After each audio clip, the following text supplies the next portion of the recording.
Hello people of the internet and welcome to another episode of Concerning Content. Before I start the video, I just wanted to say thank you to everybody that watched my first and my second video. When I uploaded them, I didn't expect anybody to really give a shit, for lack of a better term. I expected about 5 views, maybe 10. I put a lot of work into them, but I didn't expect it to actually pay off. And now I'm sitting with around 300 views on my first video, and honestly, I'm blown away. And I just wanted to say thank you to everybody watching. Thank you to you. Thank you to everybody that commented, gave me suggestions. Thank you for the recommendations. Thank you for the feedback. Thank you in general for the support. I appreciate you. Now, let's get into today's topic.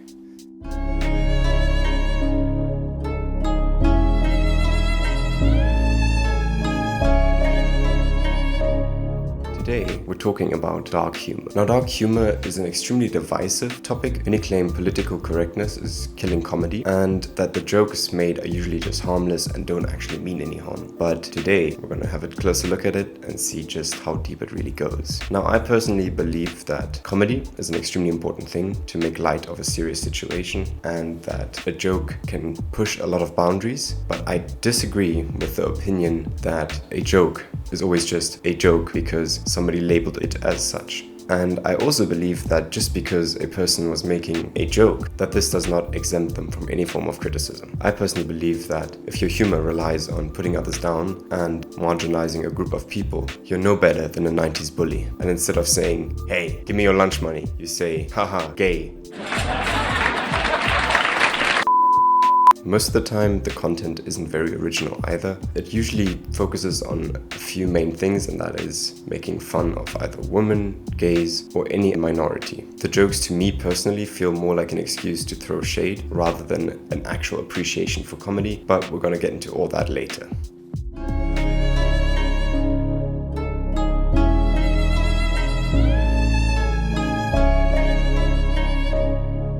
"11 Butterflies" is an anti-mask. You be arguing masks over here while lifting Title 42.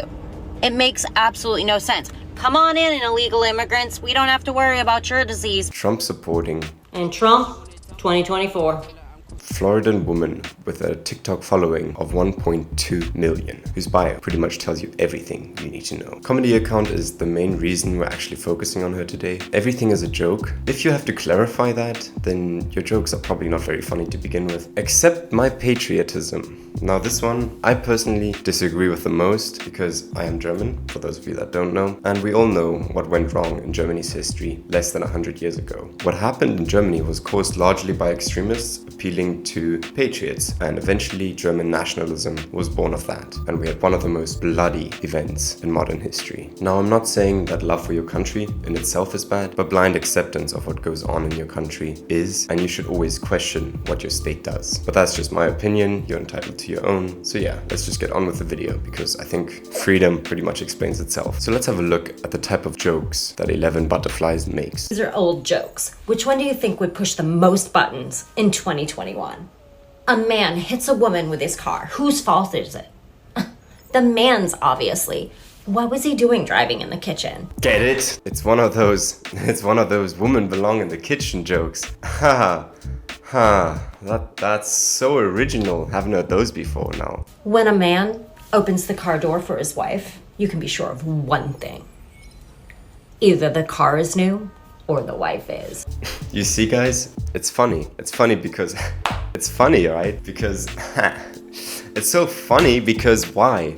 Why would you let your bird-brained wife touch your new car? I mean, she clearly lacks the brains to handle these kind of things with care. Am I right, fellas? What the fuck? I don't know about you guys, but a woman making 2 consecutive jokes with the punchline being so deeply rooted in misogyny is giving me major pick-me vibes. Pick me, I'm so bored. I mean, she has no problem putting down other women for the male validation that she gets on the internet. Unlike her comment section, I find her lack of loyalty to her own people extremely unappealing. It's a pun, disguised as prop comedy. Jeez. I for one just hope that one day, in the near future, she goes deep inside herself, identifies the values indoctrinated into her as a child that make her believe that she owes more loyalty to men than she owes herself. If she doesn't respect herself, it just really makes me wonder with how little respect she lets other people treat her. Or like Gandhi once said, they can't take our self-respect if we don't give it to them. Hey, but what do I know? I'm just a stupid liberal snowflake. Did you hear about the new drug on the market for lesbians to cure their depression? It's called tricoxagen. Alright kids, buckle up. Put y'all seatbelts on. We got a lot to unpack with this one. Most of you watching this probably don't know this, but my sister is bisexual and in a loving relationship with a girl. So this one's personal. This is also where one of the issues I have with dark humor comes in. A woman making fun of other women is one thing. It's much better than a man doing so.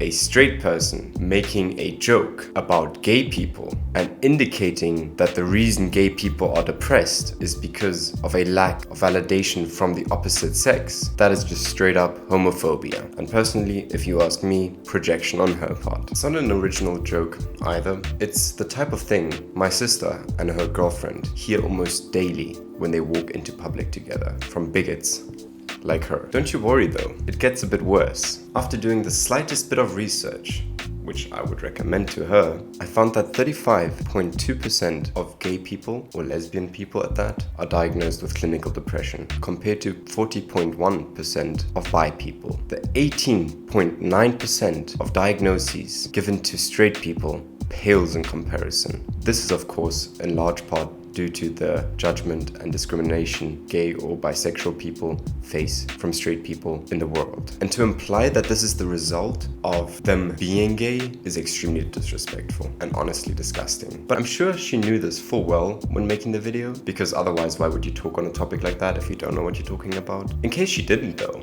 I heard about this new drug the other day that they just released on the market. It's called Educate Yourself On.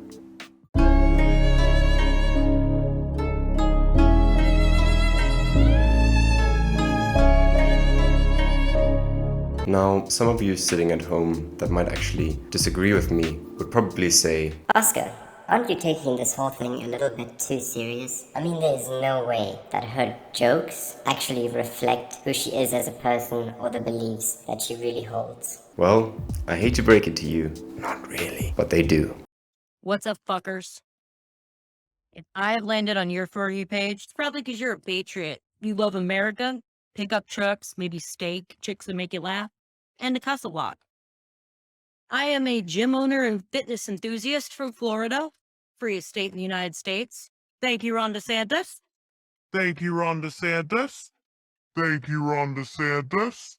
Ron DeSantis, for those of you that don't know, is the governor of Florida who's been in the news lately for signing the Don't Say Gay bill, which prevents teachers and other forms of educators from talking about sexual orientation and gender identity in the classroom, thus alienating a huge part of the population and making them feel unheard. There is actually a lawsuit in progress as we speak, suing the state of Florida. The lawsuit states, this effort to control young minds through state censorship and to demean LGBTQ lives by denying their reality is a grave abuse of power. If you think it stops there for Governor DeSantis, I hate to disappoint you. Not really. Governor DeSantis is also extremely anti-mask and anti-vax, and put several laws in place that reflect these beliefs.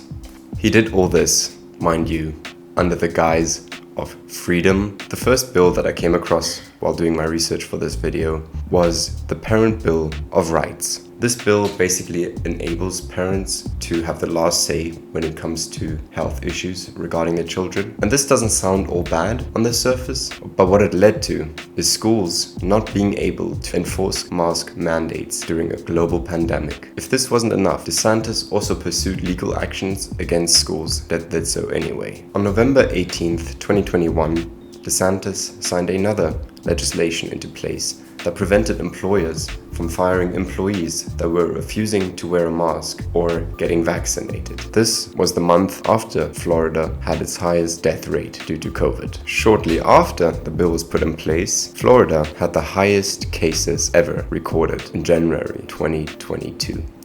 But wait, there's more.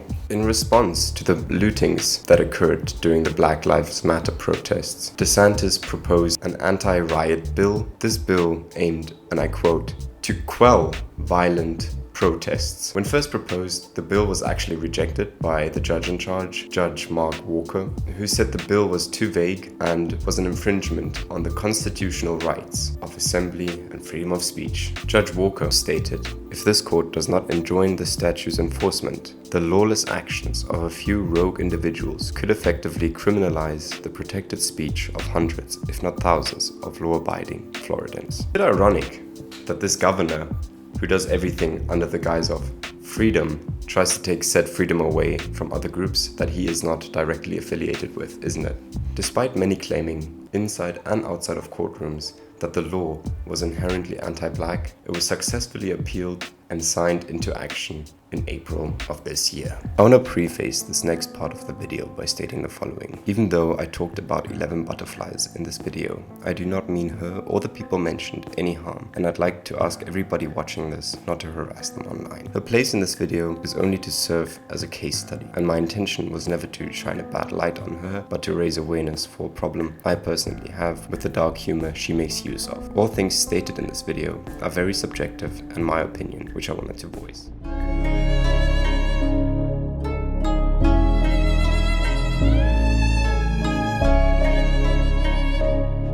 Now make of the laws and legislations I just talked to you about what you will. I personally think they infringe on human rights and put the comfort of some above equality for all. But that's just my opinion, you're entitled to your own beliefs. That's not what we're going to go into now. One thing you can't disagree on, however, is the strong links between 11 Butterflies jokes that she claims are just that, jokes, and the beliefs and people she gives her platform to. She claims it's all comedy. I find this incredibly hard to believe because on one hand, she makes a joke that is extremely homophobic, and on the other, she gives a platform to somebody that literally puts a law in place to prevent the normalization of gay people. What I find more likely is that this is her attempt at putting her bigoted opinions and hateful beliefs on issues that she is not affected by out into the world without being criticized for them, without facing the consequences of her actions, without taking accountability for the hurt that she's causing. Comedy isn't something